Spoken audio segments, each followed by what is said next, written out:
this morning we're going to be taking a walk, and I thought I would take you with me along beautiful Sincheon River.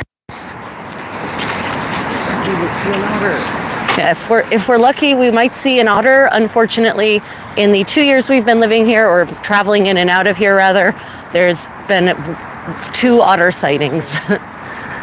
So yeah. There's one. You're right. It is a lovely morning. Spring and autumn, by the way, are the best times to visit Korea, hands down. And Daegu has been taking extensive measures to redevelop the city into a beautiful metropolis designed for the enjoyment of its citizens, for everyone, with beautiful public spaces like this park that they've built here to the right of us. You can see this is actually a barefooting area, and people actually use it pretty heavily. There's even foot washing water fountains carved out of granite for people to use to clean their feet after they barefoot and put on their shoes and head to wherever home is. They've just planted almost all of these trees you see here, they just planted, and so I'm kind of excited of how autumn is going to look here if we're back here in the autumn.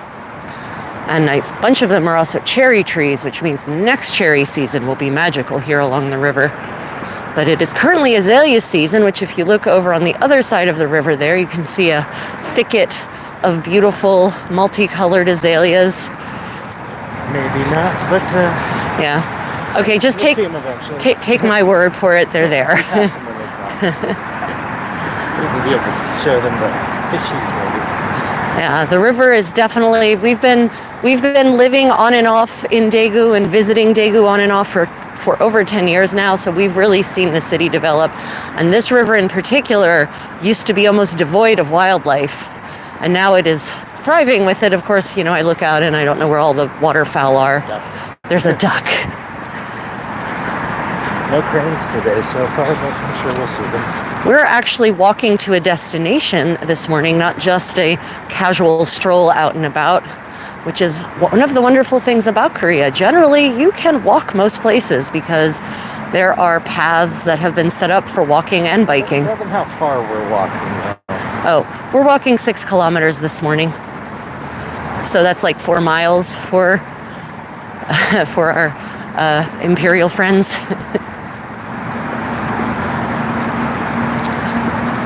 We've just finished cherry blossom season, so the mountains are filled with freshly sprung foliage from all of those trees. But 3 weeks ago, they would have been covered in pink and white. We've got a viewer we've got 12 viewers. Oh, good morning, everyone. Welcome to Korea. If you have any questions about living in Korea or traveling in and around Korea, do drop them in the comments. I think somebody said hi, but I can't read it. They did. Good morning.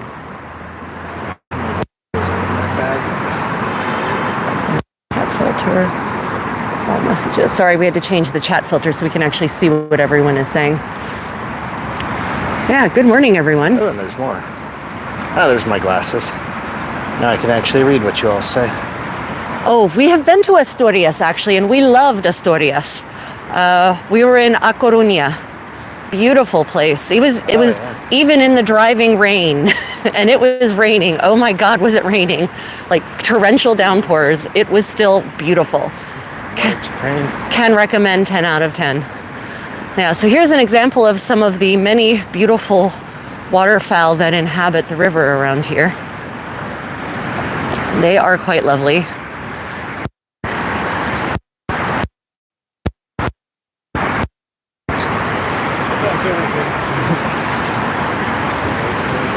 There's my parasol. Do you speak Jongleurs? Jongleurs? I do not speak Jongleurs. I have to confess I have no idea what that language is. I do speak multiple languages, French, Spanish, German, Italian, Korean like a 4-year-old. It rains a lot, but it's a paradise and the food is, I'm assuming that's a delicious faces. Yeah, the food in Asturias is very tasty. Now, we really enjoyed our very rainy day in Asturias. We actually were there on a cruise, and as always, we got out and we walked around and saw as much as we could. By the time we returned to the ship, we were probably 10 pounds heavier with rain water in our clothes and shoes. Is that the one where we actually took shelter? Yes. Yeah, we actually took shelter. Yeah. So the nice thing about Korea, for those of you who like mountains, is that it is a very mountainous country, 70% mountains. And here in Daegu, in Daegu, we have literally mountains walking distance from basically anywhere you live in the city. Mountain. Definitely don't speak any Japanese. No, Japanese is not one of my languages, sadly. Wouldn't be useful here because we're in Korea.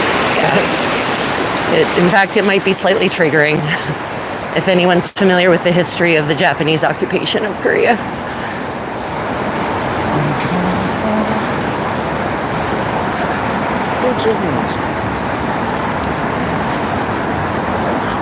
So I always tell people Korea is one of these travel hidden gems. Most people don't think about coming here on a vacation. They think about Japan, right? Or they used to think about Hong Kong much anymore.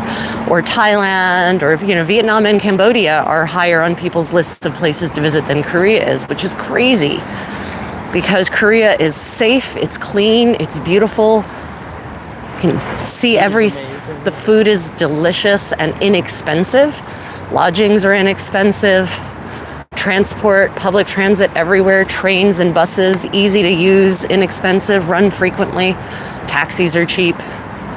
People are super friendly. People are very friendly, and they really especially they like foreigners who seem to appreciate their culture. So if you come in with a big smile on your face and just ready to experience whatever you can, every Korean we encounter is very, very happy and honored by your interest in their country and culture. So you don't need to rent a car if you come here. You don't need to worry about being assaulted or pickpocketed, as for instance in, say, Barcelona, where we were pickpocketed, even though we're pretty savvy travelers and know better. Got him. We caught him, and they pretended like it was just a game because they were about to have their asses handed to them. But yeah. Don't get me wrong, I love Spain, and I've actually lived in Spain, and I would happily live there again. It's just, Korea is a much more relaxed place when it comes to personal safety. Yeah.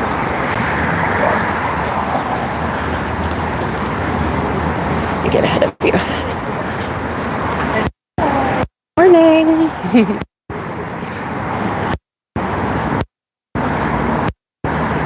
So yeah, if you have any questions about traveling to Korea, in and around Korea, just let me know.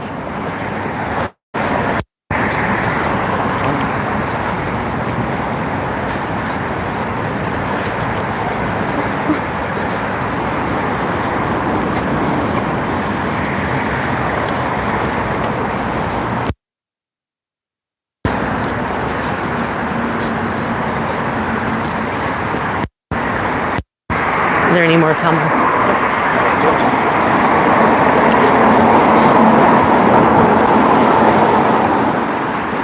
We stay ahead.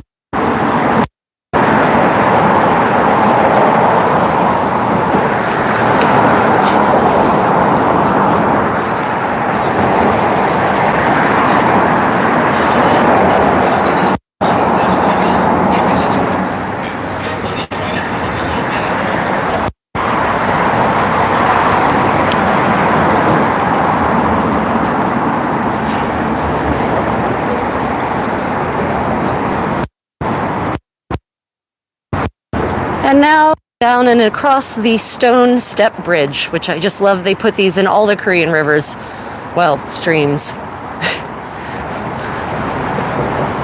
This Sincheon definitely counts as a stream or a creek.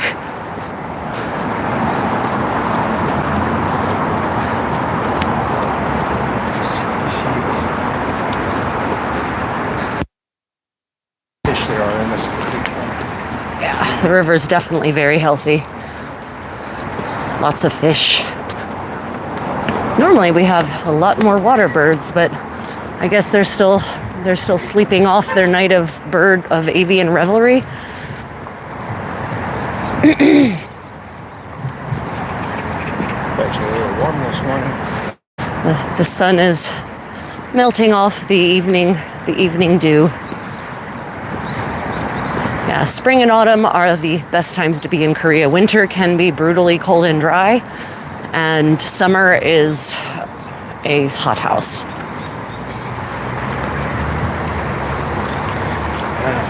So the first comment is, I take it you don't need to speak good Korean to function well in Korea. That is very true. You do not. Speak any? Yeah. So the question is, do you need to speak good Korean to function in Korea? No, you do not. Koreans have no problem breaking out Papago and other translation apps to communicate with you if they don't speak English or your language of choice.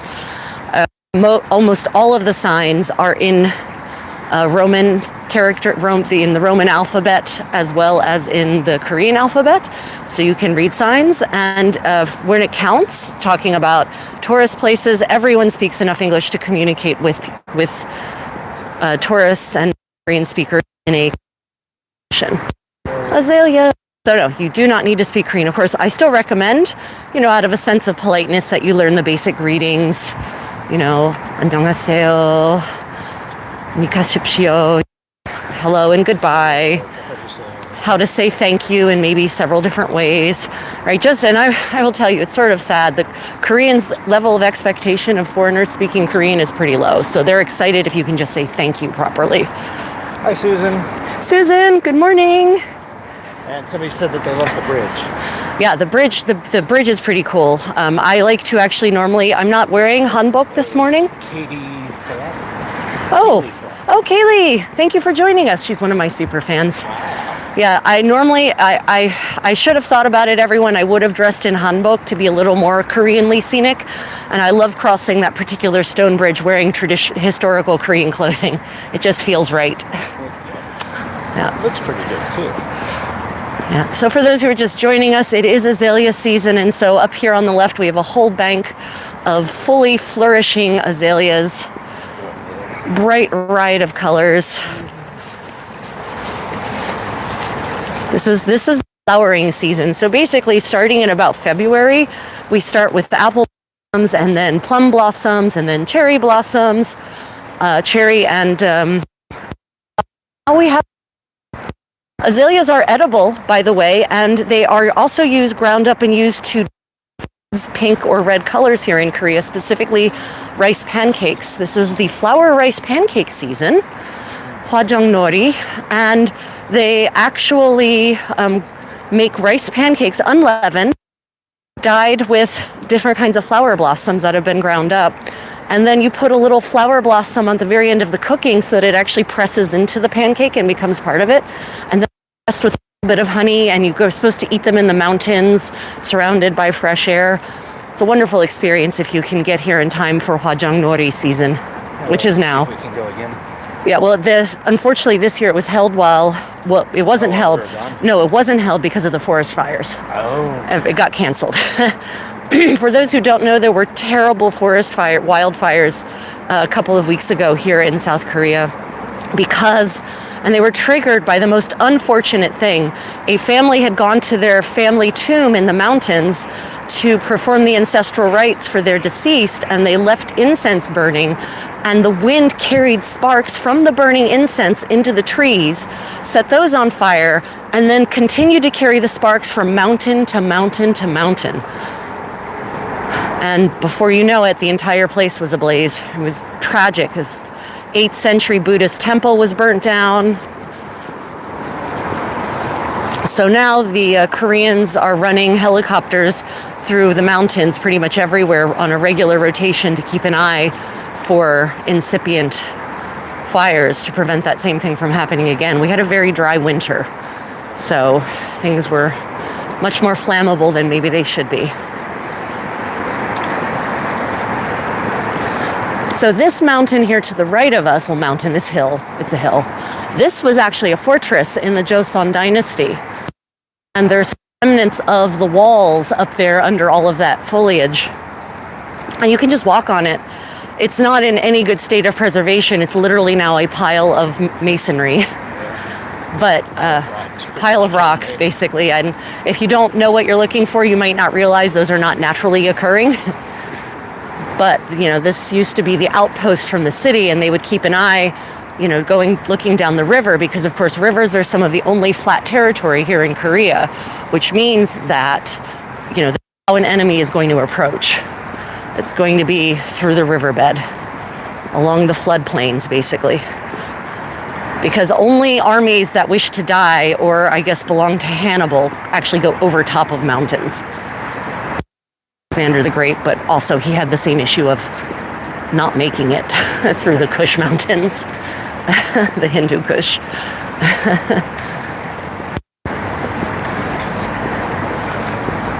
So yeah, Korea is a fascinating blend of extremely historical, and extremely modern. But the nice thing about the historical component, for those of you who are interested in exploring the history of other places, Korea has been rebuilding all of its historical buildings, its palaces and its temples and its pavilions in the original fashion.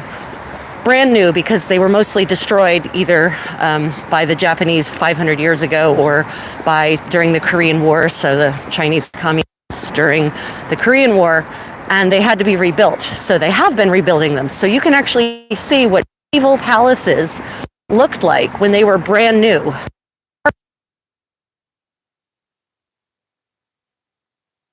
As they were before. Interesting combination, because if you can go to castles, but most of them are not in a great state of repair, and most have been updated and modernized in various ways. Not Korean palaces. Haley just found a tick on her floor.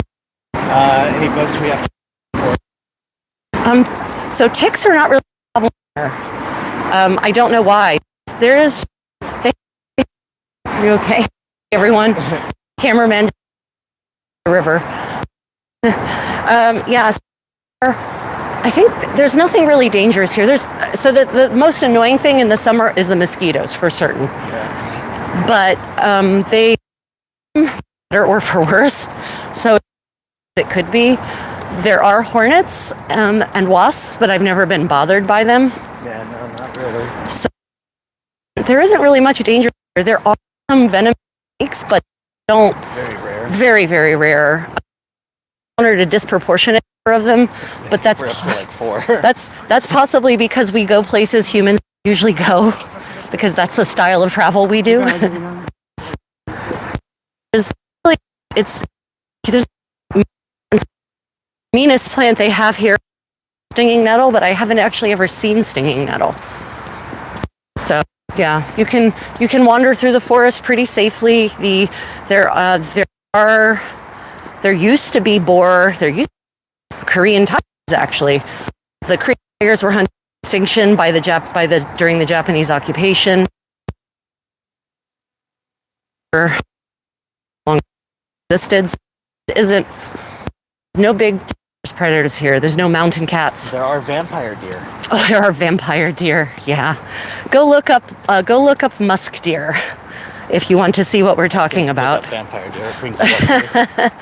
Yeah, they have those, and they're pretty adorable. They're completely adorable. And even though they have scary looking, what are actually tusks, they do not bite, despite what we tell new American soldiers who come to Korea. Who take us literally when we say that you have to watch out. It's not the musk deer you see that's the danger. It's the two waiting in the wings to take you from the sides. And like it too, so it's like, oh yeah, very dangerous. Just do a little gentle sweep, give them a little bit of a different view. Ooh, bamboo. Bamboo over here. Bamboo isn't actually terribly common in Korea because it's actually a little too cold here for it. So it doesn't thrive really well here. And Daegu, I think, because it's so much. Yeah, warmer. so exactly. I was just going to say, it grows here in the southern part of South Korea because, especially here in Daegu, because we're in the hot box of Korea. Locals jokingly call it Dafrica, because of the heat and humidity in this, particularly. So we do have some bamboo, but we don't have. There's one so-called bamboo forest, and it's more like a bamboo grove by Western standards of size, and by size as well. It's neat, but it's definitely not, vast, endless rolling fields of bamboo. Field of the tall grass. Yeah, we have. For those who don't know, bamboo is a grass. Actually, it is not a tree as such, and so basically, it's the most monstrous form of grass we have. Dire grass. Dire grass. Do you see that meme of the dire haggis? No.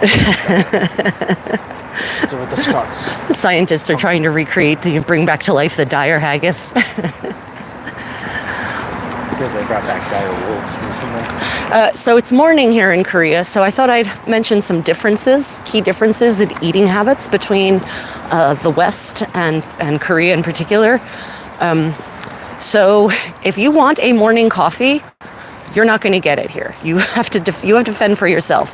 There are not, maybe in Seoul it's probably different because it's more national in Seoul, but in the rest of Korea, cafes don't open until 9 or 10 usually, sometimes 11 in fact. So that means that if you get up early and you want to go get a hot beverage, you're going to have to go to your kitchen or kitchenette and do so, because there are no places here that will serve that.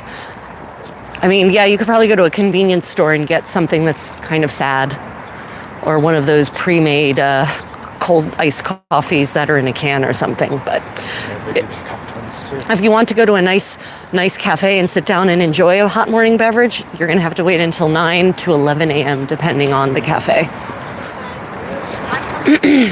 Also, breakfast is not Koreans have breakfast. Obviously, they do eat a meal in the morning, and it's soup, usually rice porridge of some kind with some banchan, maybe some kimbap. Yeah, it could be abalone porridge, could be some other kind of rice porridge, maybe another kind of soup, maybe kimbap, maybe some banchan, side dishes of various kinds of vegetables prepared in various ways. But there aren't many restaurants, or there are almost no restaurants that serve that. Like, they're not Korean breakfast restaurants. What there are increasingly, though, are Western-style brunch places, which also don't open early. Those places are also open, between 8 and 10 a.m., depending on where they are. For those that haven't seen it before. Do we want to cross here or at the other one up there? I'm just showing the bridge. Oh, yeah. These are the stone footbridges that they've built all along the river. You can actually walk on the river. Yeah, and they can keep the view on the beautiful flowing water.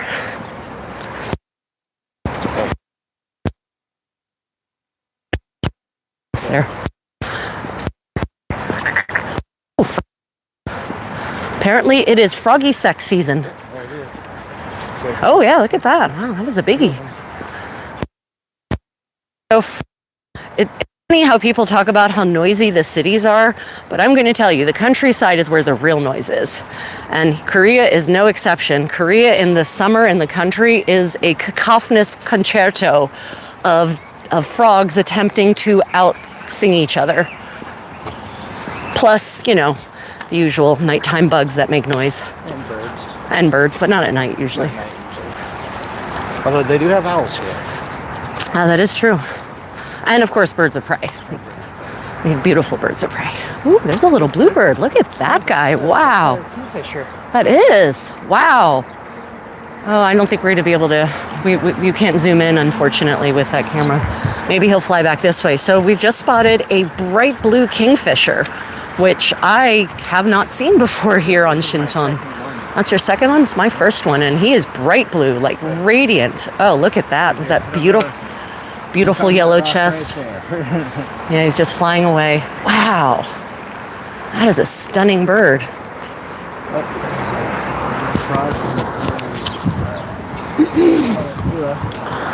Okay, well, onward. Frogs and birds are on our soundtrack. That is true. Yeah, they really are. Morning, so the birds start singing here pretty early. I mean, like they do in most places. They definitely start singing pre-dawn. Birds in the city do not sleep in, contrary to what, the general myth about city dwellers being lazeabouts. These birds are not that.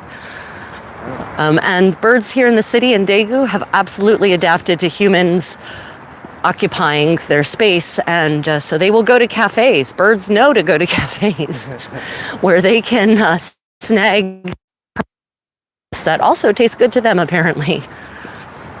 I do often wonder about the incidence of diabetes in the avian population around here, especially when I see, even the fish, I see people feeding fish bread. You shouldn't feed fish bread. That is not good for them. It's not good for birds either, by the way. It's not good for us, in fact. But that's a rabbit hole I'm not going to wander down right now. Yeah, that's pretty good. You've never seen the kingfisher. I've never seen the kingfishers here. I've seen fish in Malaysia, which was like 5 times that big, but that was really bright. Wow, it was amazingly bright blue. It's nice. It makes it really easy to go. That is definitely what I saw. Yep. You no longer have to worry that you were hallucinating bluebirds in Daegu. You got another comment. This is on. My dad grew up on a farm. The rooster crowed every morning at around 4:30. Yeah, roosters are best. Yeah, so the comment was that growing up on a farm, the rooster started crowing at 4:30. My experience with roosters is worse. Roosters seem to like to not stop crowing, crow all night. And I've once went, some of you know I do medieval living history. I once went to an event where there were unfortunately 3 roosters. And they spelled each other. One rooster would crow for about 5 minutes, and then the next would pick up, and then the third, and then back to the first. And they did that from about 2:30 on. I was really tempted to have rooster stew the next day. Been an event where somebody did. Yeah. They got us blocked from the site because they went out and killed the rooster. More stone crossing paths. And so in Korea, just like in Europe, or in America for that matter, there are brown signs that indicate sites of historical or cultural importance. And that brown sign on the other side of the river, which you probably can't really see, but just take my word, it's there, is for a Buddhist temple. Yeah. It's for a Buddhist temple. Buddhist temples are nowadays 90% of the time in the mountains, because they got tired of, not just for esoteric spiritual reasons, but because they got tired of being burnt down by Mongols. So they started building the temples in the mountains more increasingly. I mean, there were always Buddhist temples in mountains, but they also used to be in the cities. And then when the Mongols started burning things down, they stopped putting them in the cities. So in Korea, if you go to a mountain, there will be at least 1 temple per peak, at least. And this mountain right here next to us, hill, I guess, really has it. No, like 4 if you look at the map. Wow.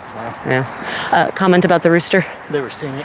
Maybe they were singing. Yeah. 3-part harmony. Yeah, they were definitely 3-part harmony, and which is funny because I could definitely tell the difference in the timbre of each one. So yeah, maybe they were attempting to do some kind of medieval chant, rooster style. In the past, we have seen vampire deer down here, but yeah, we have actually seen water deer here in the river, but I haven't seen them in a year at this point. It's been a while. It's been a while. But we're also usually not out here this early. That's true. Well, I have been lately thanks to jet lag. Oh. And I still haven't spotted the little cagey little bastards. I was used to sing with the neighbors before he went. He was silent unless the neighbor's rooster was going off. Did you hear that? Oh, yeah. So you're interesting how roosters playing off of each other. It's like, I'll be quiet until that other rooster, which is possibly why those 3 roosters were the constant cacophony that they were. They were each trying to claim ascendancy on the farm.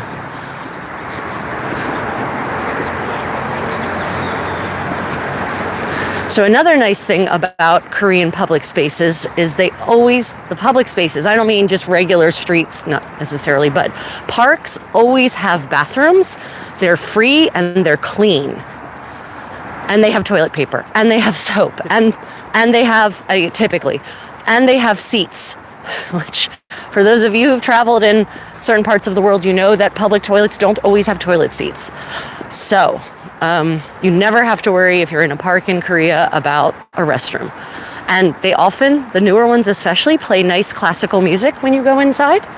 So that's always a pleasant experience, sort of very mellowing, relaxing. But that being said, we have sometimes, if cities like Seoul especially, restrooms run out of toilet paper, or you actually have to, the toilet paper is actually at the door before you go into the room. So you actually have to take the toilet paper with you. So I always recommend, as a general travel tip, always have a little mini roll of toilet paper on just in case. And make sure it's toilet paper. Remember, you can't just flush anything down a toilet. Toilet paper dissolve. Products are not will destroy the plumbing system with things that actually break down. So please don't flush those wet wipes. And even the flushable ones aren't usually actually flushable. The famous Adam Conover one on flushable. Yeah, the Adam Ruins Everything segment on flushable wet wipes is pretty indicative. These are flushable golf balls. These are flushable golf balls. So we're actually heading out of the city to the Daegu Nature Park, which is a kind of like forest area retreat. This stream by which we're now walking is Sincheon, which means the new stream. And no one has yet explained to me why it's the new stream versus the other streams. For whatever reason it is. And it goes, very, very far. You can trace this thing back into the mountains. I'm asking about the bathrooms without toilet seats. Where is that common? Europe. There's a lot of public restrooms in Europe that don't have toilet seats. Oh, and in America, at rest stops along roads. Quite often. No toilet seats. Or those solid steel ones? Yeah, it's a solid steel bowl where feels like you're going to fall into it if you dare to sit on it. Yeah. Yep. I've seen it all. So note that in Korea... Run down gas stations, like she said. Yeah. In Korea, they also have squat toilets, though those are going out of fashion. So you literally squat down over, looks like a urinal that's been laid lengthwise into the floor.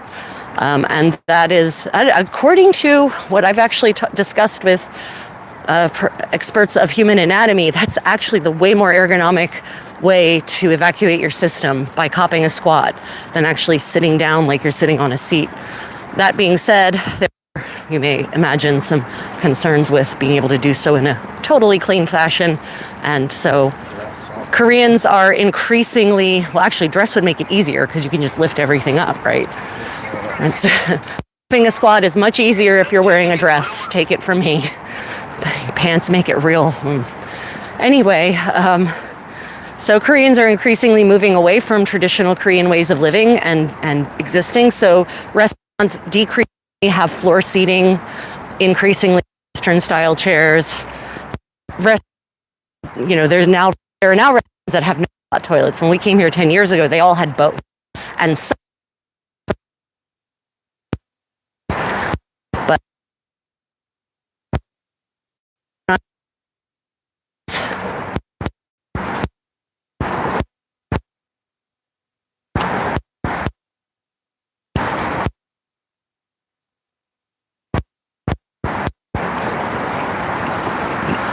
there is a Korean gas station.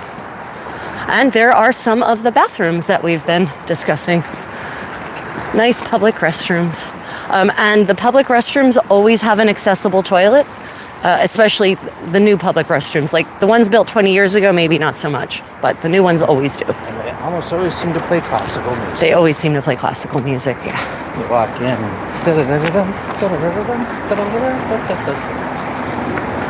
Nothing like a little Mozart to stimulate you. To the top,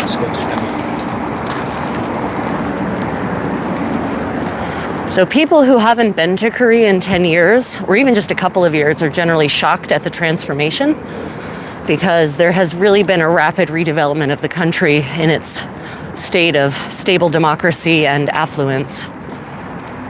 When I first came here in 2014, my uncle Tommy called me and said, "Rachel, don't go. They're still using donkey carts."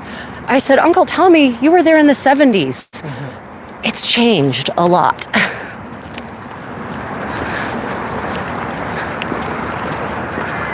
And even in the last 10 years, it's the transformation is stunning in all the positive ways of that, positive nuances of that term. Get a little ahead. I'm gonna go a little ahead.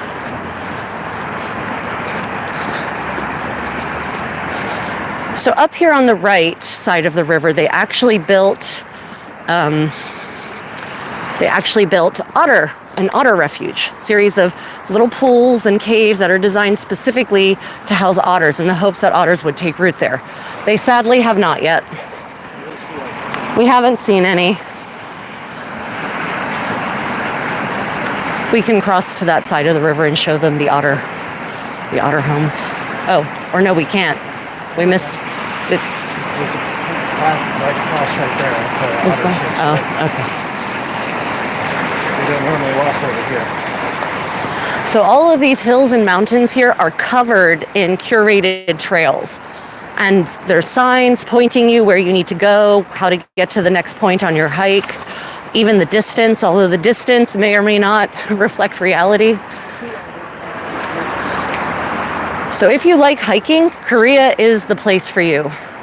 Interestingly, hiking has become the purview of the elderly. There are not many young people who go hiking anymore. And when I say elderly, I mean 70s through 90s. They are out there power walking these trails.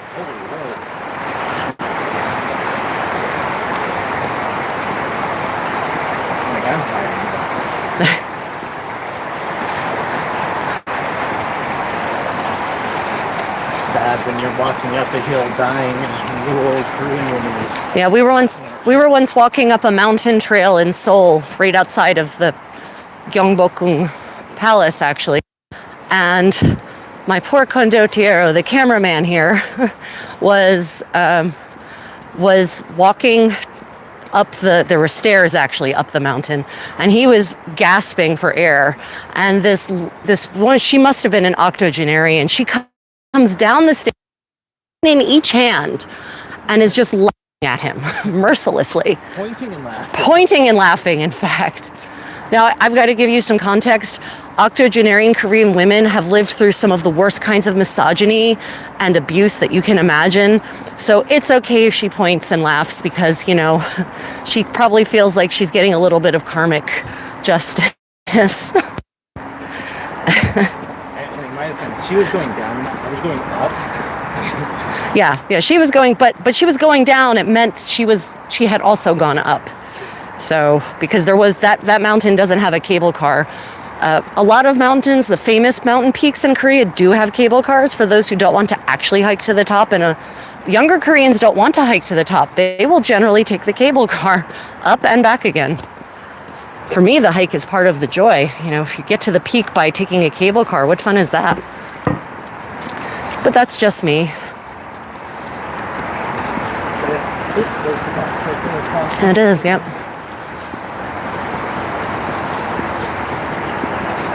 So over here on the left, we have a traditional style pavilion.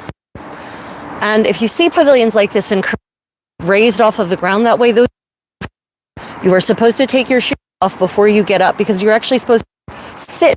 That is a sitting platform. So they don't want dirt on it. So those kinds of areas are shoe-free zones. So just keep in mind that places in Korea are shoe-free. They always write about this. It's a nice view, but takes away the challenge and the feeling of accomplishment when you get to it. Yeah, exactly, Kaylee. I agree with you on that score. Also, honestly, I'm a penny pincher, thanks to frugal father who instilled in me those. And I enjoy walking and I enjoy working up a sweat. So why would I pay to take that away? Because the cable cars cost money. And actually, the cable cars, even though public transit isn't expensive, cable cars are not cheap, not even in Korea.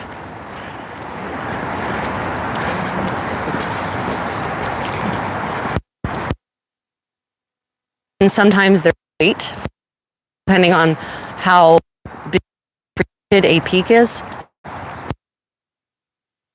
in mind that if you want cable crossing the bridge, it might not always actually be running. In some of the less frequented peaks, the cable cars don't run at all. So don't go expecting a cable car because it might not be in operation.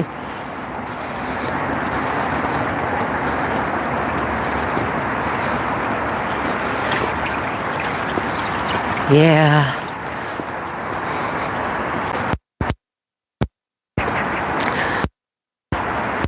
I do enjoy being able to walk places.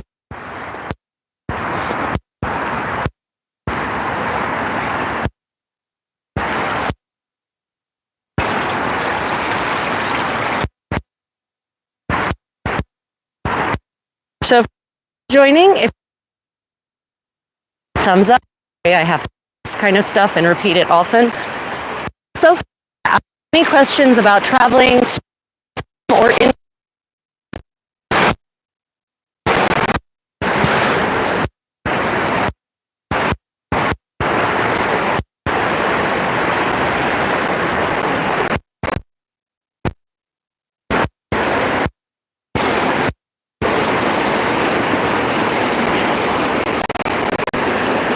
안녕하세요.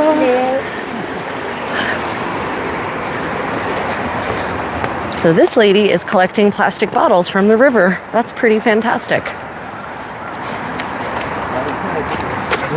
Okay, so here is our first otter sanctuary.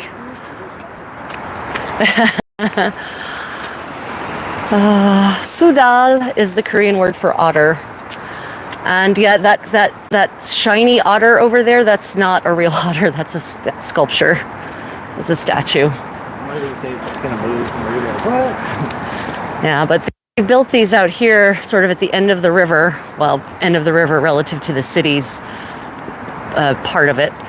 And it's beautiful. Like, they built these stone mounds with access points, which are perfect for otters and will keep them safe, protect them against, well, I say predators like there are any. There aren't anymore.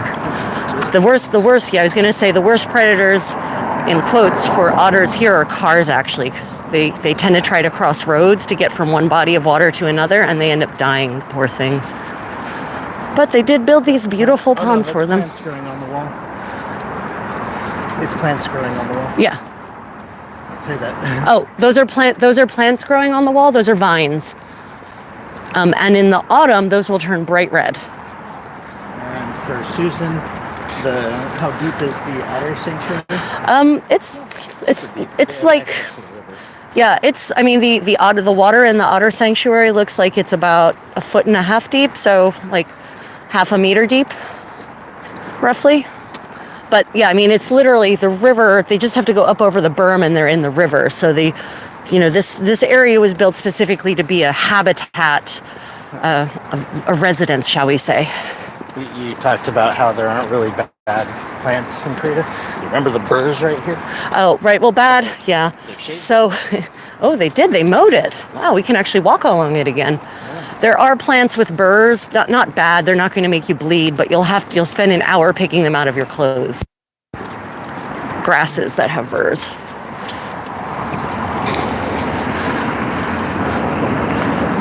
Otter sanctuary number 2. And those are water lillies, irises, and they're one of them's already sprouted. Look at that yellow flower. In about a month, these will be beautiful, filled with bright yellow lilies. So it will be extra lovely then. Koreans really love their flowers, and they've landscaped their cities so that there's always something blossoming.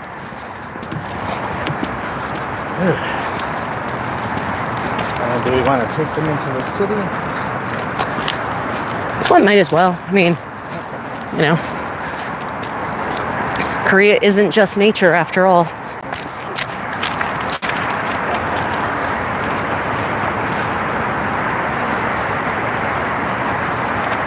So this junction here is really super impressive, but also triggers my fear of heights. So I'm so glad that I'm not up there. They've been building tunnels through the mountains to create faster roads. I hope Korea's also, I wish they would expand their rail network, because right now the rail network mostly services a north-south corridor between Busan and Seoul, kind of minor branches off of that, but not enough branches off of that. They need so they're more local trains connecting smaller villages and towns to the main trains. Yep, Susan's right. Flower landscaping is a nice philosophy and good for planet Earth. Yeah, and of course, Koreans, although maybe not the young Koreans so much, the middle-aged and senior Koreans still understand the symbolic meaning of a lot of the flowers. You know, in Eastern traditions of symbolic language, and also in the sort of chi that they're supposed to inspire.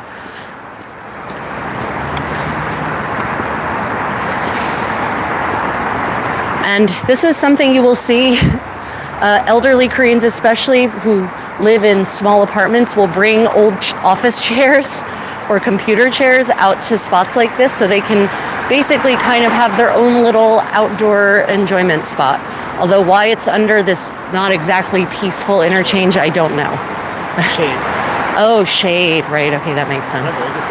Yeah, that's true. In the summer it does, especially, it's pretty brutal, although not as brutal as, say, you know, Bangkok in the heat of the Bangkok summer.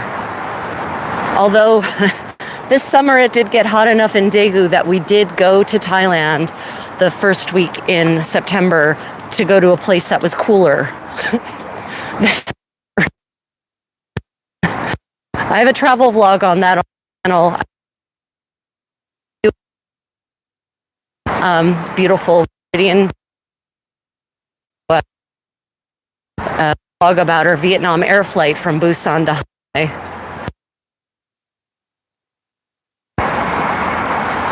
If anyone is interested in that sort of content.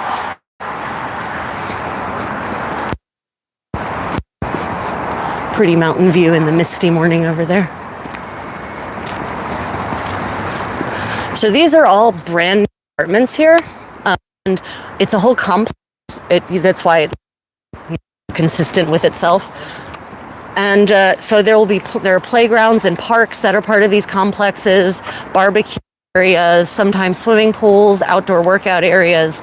So these kinds of complexes are basically villages in and of themselves. They often have restaurants and other services in shops that are at the ground level of a lot of the buildings, or even in the underground area, because there's like these also all have massive parking garages. Sometimes conference areas. Yeah, exactly. There'll be community rooms. Sometimes they'll have their own library.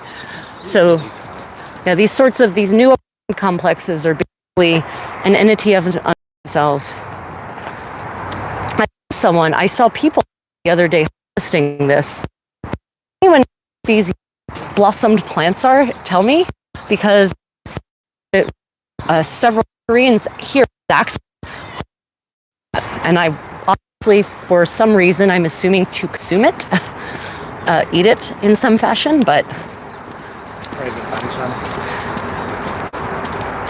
I mean, but what is it? Like, I don't know. The older Koreans can actually forage. They actually still know what all of these various what we would call weeds are. And they know which ones are medicinal. They know which ones are edible. They know which ones aren't. Great when you go out to some of the further out little restaurants. And they have their own banchan that they make out of little. Yeah, that's true. There's, if you go into restaurants out in the out of city areas especially, then the side dishes, the banchan, will be made of whatever's local. So it will be a completely different experience from the banchan you would in the cities, where they're generally standardized. And very seasonal too.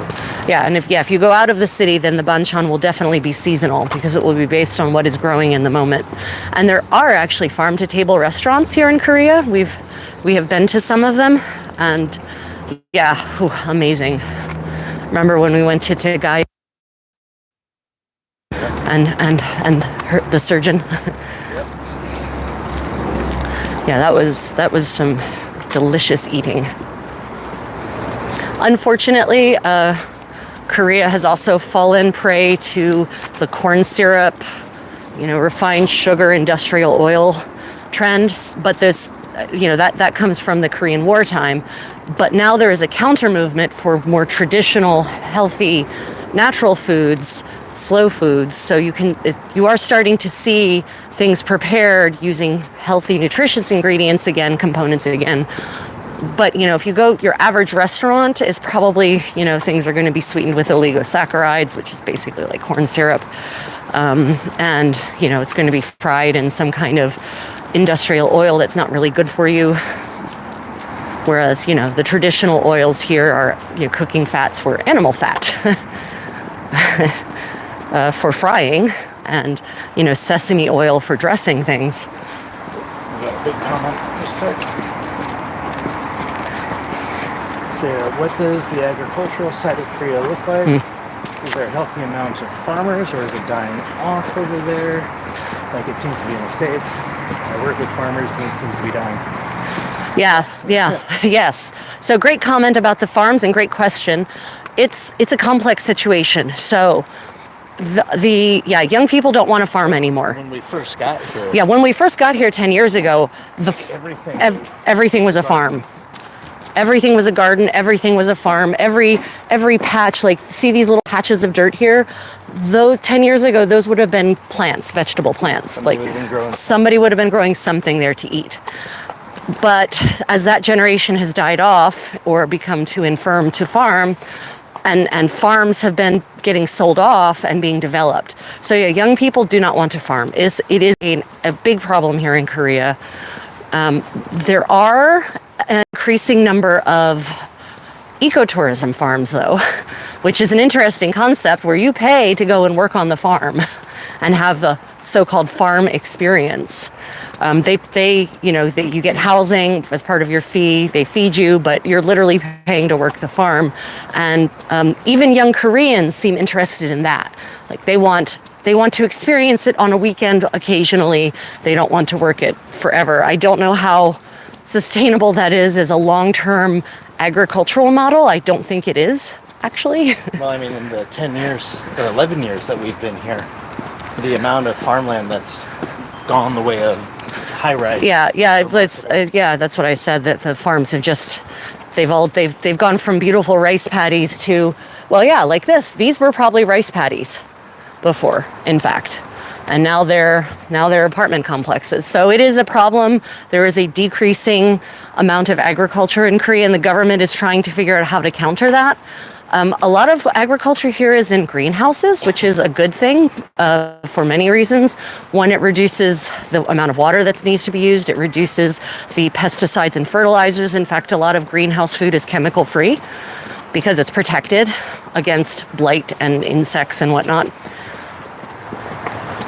So I'm not certain if the Korean government has thought of maybe actually just having government farms. That being said, when we go out on the train and it goes cross country, there's still lots of farms. There are still lots of farms, but it is decreasing. I've read articles in the Korea Herald and the Andang Daily that it is an issue. Young people, like in America, don't want to farm. It's hard work. I can't blame them. And honestly, people don't really want to pay very much for fruits and vegetables. So it's not exactly a high profit margin business. You see the small farmers still to this day in the cities.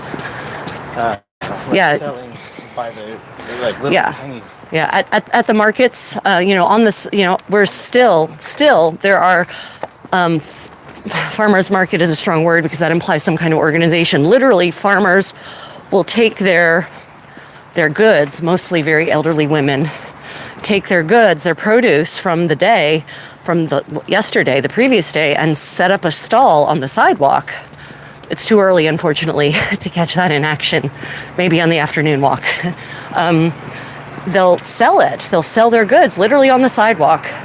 But, average age, the women, mostly women selling vegetables like that the average age is probably average.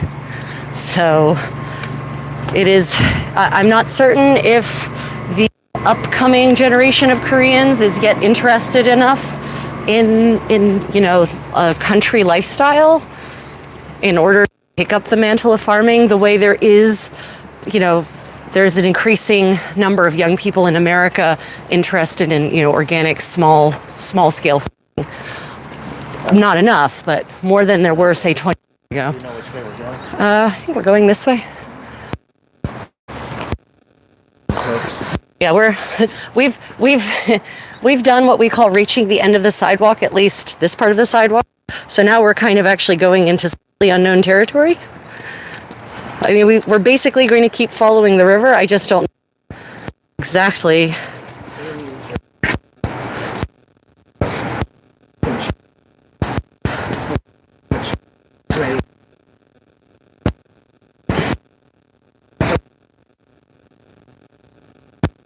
Yep.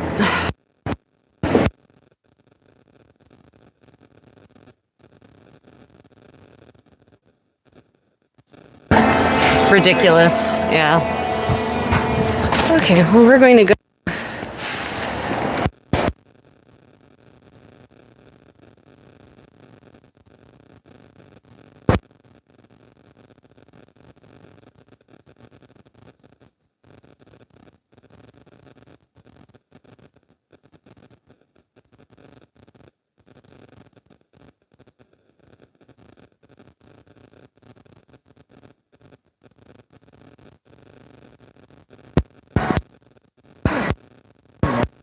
Oh, yeah.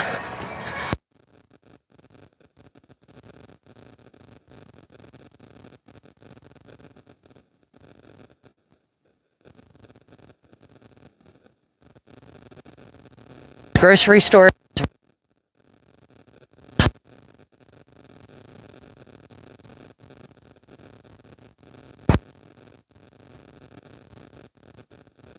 Mountains where there are no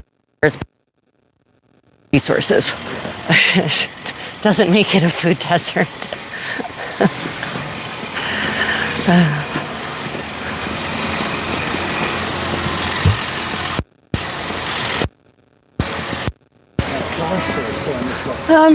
We can on this side for now. Not expecting that. Oh, a person. So these trees here on the road are ginkgo trees, and in the autumn they turn bright yellow. It is gorgeous when they're all lacy, leafy yellow. They also produce ginkgo fruit and ginkgo nuts. Ginkgo nuts are delicious and a delicacy in Korean cuisine. Ginkgo fruit is the most repulsive fruit under the sun and is proof that God has a terrible sense of humor.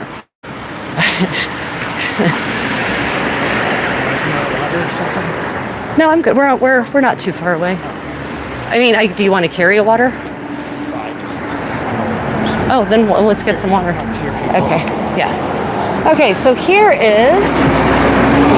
this is a GS 25. Convenience stores in Korea are literally that. They are actually convenient and located and are not terribly overpriced. And in fact, pretty much have a little bit of everything you could need for immediate needs, and sometimes have pretty amazing snacks. They also have what by Western standards are weird snacks, and I know that's very judgmental, but hear me out. Peanut butter flavored dried squid, for instance. Yeah. So, yeah, this little place has not been. It's still very old style. Like a lot of these buildings are from the 80s and 90s. So yeah, this has not been redeveloped yet.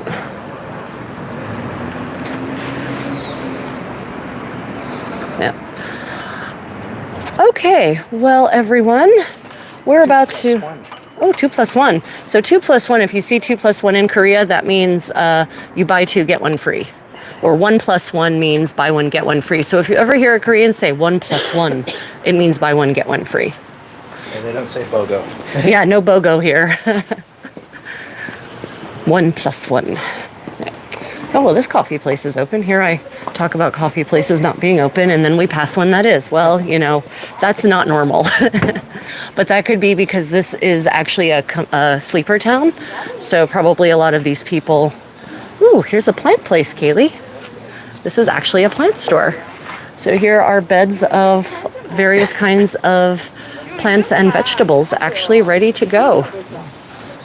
Yep. Yeah. Lettuce leaves ready to grow and be turned into leaf wraps. That is minari, I think. No, that is not minari. I don't know what that is. Yeah. So yeah, because this is a commuter town, probably the coffee shop opens early enough to give people their coffee.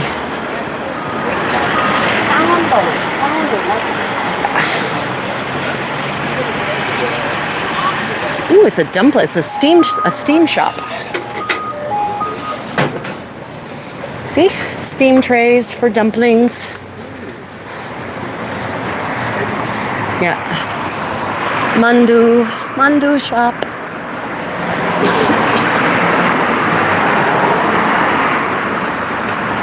Yeah, actually, it's unusual to see plants like that. I know where get back to that. These are rice cakes. So these are different kinds of steamed rice things, and the rice dough itself is not very steep. It's not very sweet, but the things inside of it are sweetened. So the bean paste on the inside, or the sesame seed paste, or the little seven treasures fruits like raisins and whatnot. Those are sweet, but the rice cakes themselves are not, which actually I like, and they make the perfect accompaniment to a lovely cup of green tea.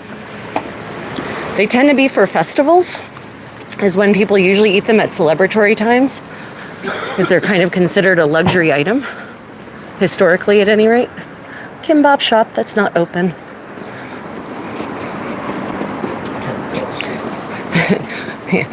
Golf clothing store, because you need special clothes to play golf. Apparently it's so vigorous.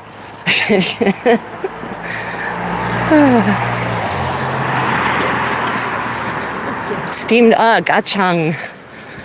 Steamed bread street. Well, that would explain a lot for certain. Of course, Koreans historically don't have ovens. They steam things, so they steam their sweets. Cakes and cookies and breads in Korea historically are all steamed.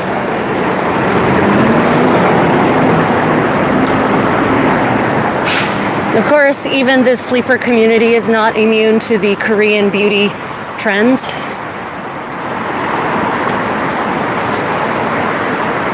Oh, just everyone who's watching, if you're enjoying going on walks, I have started a new Walking with the Contessa channel. It is brand new. It doesn't have much on it yet, but I'll be focusing more of my walking content there because YouTube has been penalizing my travel channel when I do walking content, because apparently that doesn't qualify as travel, I guess. I don't, I'm just a slave to the algorithm.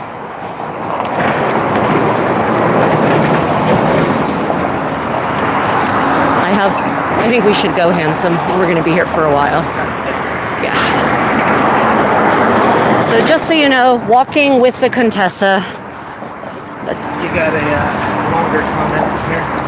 Let's read it out. Okay. Get my glasses. Let's see. Is Steamed Bun Street meant to be like British, where they would have Baker Street where all the bakers are? So would that mean that all the steamed bun makers possibly were on that street at a time? Yes, actually, that means that modernly now, a lot of steam bun makers are on that street. So yeah, if you see in Korea, if you see a sign that says Steam Bun Street or Fish Street or whatever, they don't mean historically, they mean now. So yes, that is correct, Kaylee.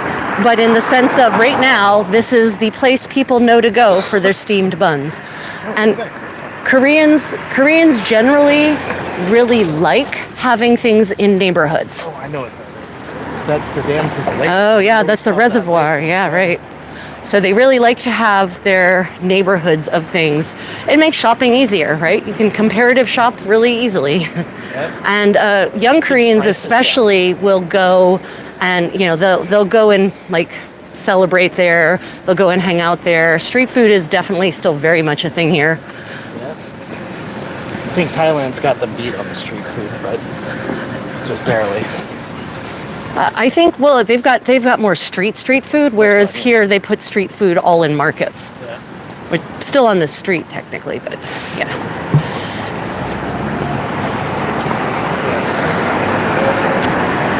Do they? No, they don't. There's no line. Okay.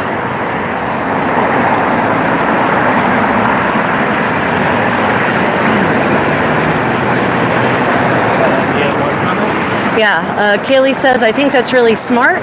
We should do that over here. It would make my shopping trips 1,000 times easier. Yeah. Is street food more expensive than going to a restaurant? Oh, no. No.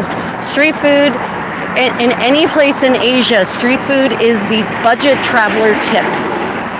Like, if you are traveling on a shoestring budget, no problem. You can eat well and get pretty much all of your nutritional needs met on street food.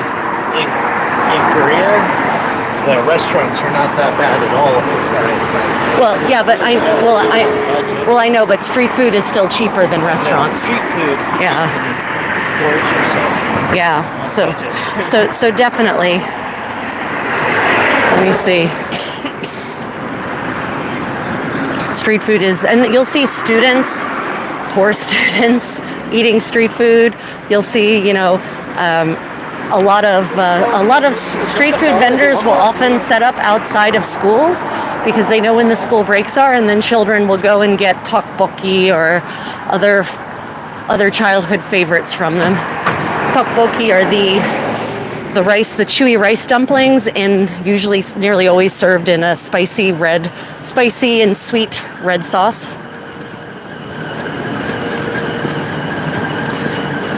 Look at all those beautiful shades of green here. I love springtime. Even when you don't have flowers, it's just gorgeous. Even from the convenience stores, you can get really inexpensive walking food. Oh, I did tell them convenience stores were a good place to get. I was like, buy two, get one. 1,100 won a piece, so like 85 cents. Yeah, that's spring water too. That's not distilled filtered water. That's actually from mountain springs. And one of them was free. So and you can definitely taste the difference, by the way. Distilled water or refined or purified water tastes like some kind of horrible chemical that's going to eat your soul. Vacation Academy 11 kilometers away. Oh. We're not walking. No, we're not. The Small Valley. I've been to that Small Valley. Solan. It was interesting. Yeah, Daegu Forest is. That's basically kind of where we're headed. So 0.6 more kilometers? Yep. I'm gonna die. Welcome to our live morning walk through Korea, specifically in Daegu. If you have any questions about traveling to or from or in and around Korea, Korean culture, Korean food, just pop them in the comments.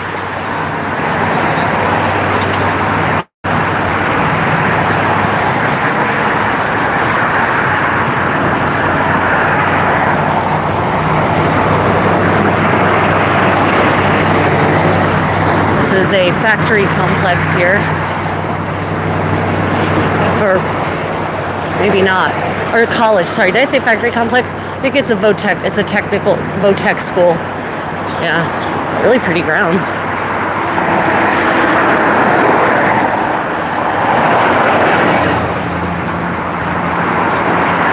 So yeah, we're walking this road is unfortunately a big connector from sort of main Daegu through the mountains. And unfortunately, they did not build a river walk along this part. At least I don't think they did. They did. We missed it. Yeah. Well, it's over.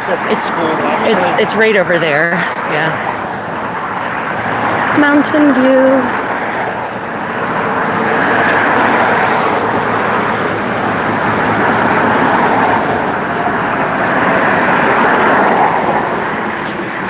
Golf driving range, because golf is one of the most popular sports in Korea, if one considers golf a sport. Surprisingly, baseball is super popular. Yeah, baseball is massively popular here. More popular than it is in the US for certain. I got to go stand on Lion Field and on the Busan one.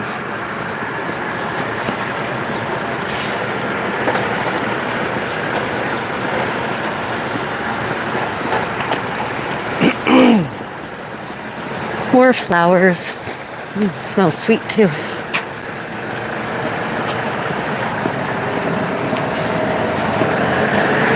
to the farm thing. It used to be that these would all be edible as well. Yeah, that's true. And 10 years ago, these little patches of dirt here would not have been pretty flowers. They would have been planted with vegetables by various elderly Koreans looking to eke a living out of every possible square inch of soil.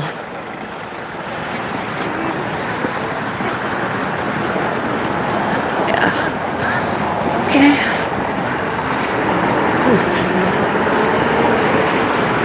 Well, I think we are going to... Let me see. Question. I didn't expect golf to be a popular... Ooh, caterpillar. I didn't expect golf to be a popular sport in Korea. Yeah, golf is insanely popular here. All of my Korean friends, and I mean all of them, play golf to some degree. Next to gymnastics and figure skating, so golf is way more popular than gymnastics or figure skating. Yeah, the mountains and hills really are just lovely. I can't get enough of them. I grew up in Delaware where it's pancake flat, like the Netherlands, so I definitely prefer this landscape.